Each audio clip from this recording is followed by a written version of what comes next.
तर उद्धव ठाकरेंची पत्रकार परिषद सध्या सुरू आहे, आपण थेट जाऊयात. आणखीन किती खालच्या पातळीपर्यंत आपण महाराष्ट्र नेणार आहोत आणि महाराष्ट्रामध्ये जादूटोणा विरोधी हा कायदा आहे, पण त्या कायद्याचं पालन करणारेच जर का त्या अशा भोंदूबाबांच्या नादी लागणार असतील तर त्या भोंदूबाबांबरोबर त्यांच्या भोंदू भक्तांवरती सुद्धा कारवाई झाली पाहिजे. जे राजकारणामधले दिसत आहेत त्यांच्यावरती सुद्धा कारवाई झाली पाहिजे. तर आपण महाराष्ट्रामध्ये एक ज्याला आधुनिक म्हणू, कारण आता तुम्ही नेमका या सगळ्या विषयाचं विरुद्ध टोक गाठलं. आम्ही आता जो सुरू करतोय विषय तो लॉजिस्टिक म्हणजे महाराष्ट्राला पुढे नेतोय, विज्ञानामध्ये नेतोय, सगळ्या तंत्रज्ञानाने नेतोय आणि तुम्ही परत त्याची लिंबाच्या लागवडीवरती आलात. आता लिंबाची लागवड किंवा लिंबाचा रस इथून तिथे कसं नाही ते लॉजिस्टिक मध्ये येईल, पण त्याला टाचण्या मारणं हे काय आमचं काम नाहीये. यामध्ये अनेक मोठे राजकीय चेहरे आहेत, मंत्रिमंडळातली दुर्दैवाने काय माहितीये ना, अनेक क्लिप्स ज्या एप्स्टीन फाईल्स सध्या चर्चेत आहेत, महाराष्ट्रातले एप्स्टीन फाईल्स सारखंही प्रकरण उघडकीस आलेलं आहे. आता या एप्स्टीन फाईल्सवरनं कोणाचं लक्ष उडू नये किंवा उडावं म्हणून आणखीन काहीतरी या महाराष्ट्रात नवीन विषय सुरू होता कामा नये.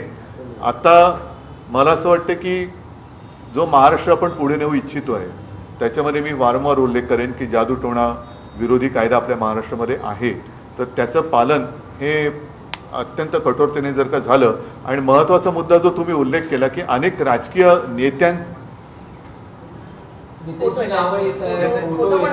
हा फोटो आणि नावच येत आहे, याचा अर्थ तुम्हाला कळतोय ना की ज्यांचं काही कर्तृत्व नाही, कर्तृत्व शून्य नेते किंवा पुढारी आहेत त्यांना असे मार्ग अवलंबावे लागतात. त्यांना अशा या ज्या काही भाकड कथा आहेत किंवा भोंदूगिरी आहे त्याचा आसरा एवढ्यासाठी घ्यावा लागतो कारण ते स्वतः भाकड आणि भोंदू आहे. हे भोंदू नेते त्यांच्यामध्ये कर्तृत्व नाही, स्वकर्तृत्वाने जे काही करू शकत नाही अशा लोकांना ह्या सगळ्या अशा गोष्टींचा आसरा घ्यावा लागतो. आणि मला असं वाटतं ते जर का वेळेमध्ये या कोर्सला आले तर त्यांचं सुद्धा आयुष्याचं भलं आम्ही करू शकतो. सर, अशी देखील माहिती मिळते की ज्या वेळेला तुमचं सरकार होतं महाविकास आघाडीचं तेव्हा दारणा धरणातून पाणी आरक्षित करण्यात आलं होतं त्या संस्थेसाठी. जयंत पाटील यांचं देखील नाव, तुम्ही त्याची सगळ्याची चौकशी करा ना, माझं काही म्हणणं नाहीये. कारण पाणी कुठपर्यंत मुरलंय ते कळू द्या. नाही म्हणून जो गुन्हेगार असेल त्या गुन्हेगाराला शिक्षा करा. हे पाणी जर का वळवलं असेल तर एकूणच हे पाणी कुठपर्यंत मुरलंय हे कळू द्या. फक्त कळल्यानंतर त्याच्यावरती काहीतरी कारवाई झाली पाहिजे. उद्धवजी, आता विधिमंडळाचं अधिवेशन सुरू आहे, विरोधी पक्षाच्या आमदारांना तुम्ही काही सांगणार असता? कारण एकूण जर गेल्या 3 आठवड्यातला कारभार बघितला, जे काही कामकाज बघितलं, विरोधी पक्ष, कारण आता विरोधी पक्षाच्या हातात मोठा मुद्दा सापडला. नाही, मुद्दा मोठा आहेच, पण तो मुद्दा सत्ताधारी आमदारांच्या बरोबर संबंधित आहे. त्याच्यामुळे विरोधी पक्षांनी जसं आता आमचे अनिल परब आहेत, आणखीन अंबादास दानवे बसलेले आहेत, आणखीन सगळे आमदार आहेत, सुनील आहेत, विलास पोतनीस होते, या सर्वांनी वेळोवेळी अगदी पुराव्यानिशी काही प्रकरणं बाहेर काढलीच ना.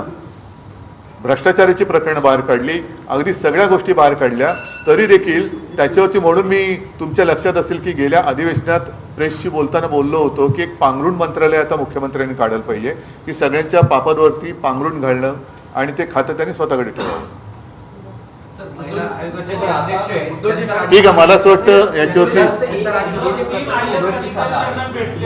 राज्याच्या मुख्यमंत्र्यांना काय आवाहन कराल? कारण गृह खातं त्यांच्याकडे आहे आणि असे प्रकार महाराष्ट्रात घडत आहेत. नाही, असे या निमित्ताने गावोगावी असे भोंदूबाबा जर कोणी असतील आणि त्यांच्याकडे कोणत्याही पक्षाचा कोणताही नेता जात असेल तर त्याच्यावरती कारवाई झाली पाहिजे, अगदी ओम फट स्वाहापासून सगळ्यांवर. ठीक आहे, सगळ्यांना धन्यवाद देतो. सातारा जिल्हा परिषदेच्या निवडणुकीत मंत्र्यांमध्ये सत्ताधारी मंत्र्यांमध्येच मारामारी झाली. कशा प्रकारे सदस्य लावलाय की पोलिसांनी कॅबिनेट मंत्री शंभूराज देसाईंना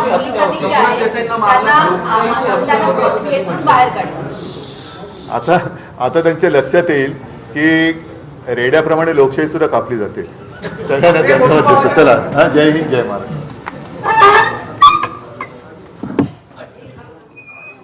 तर या भोंदूबाबाच्या भक्तांवरही कारवाई झाली पाहिजे असं खरात प्रकरणावर उद्धव ठाकरे यांनी बोललेले आहेत. या सगळ्या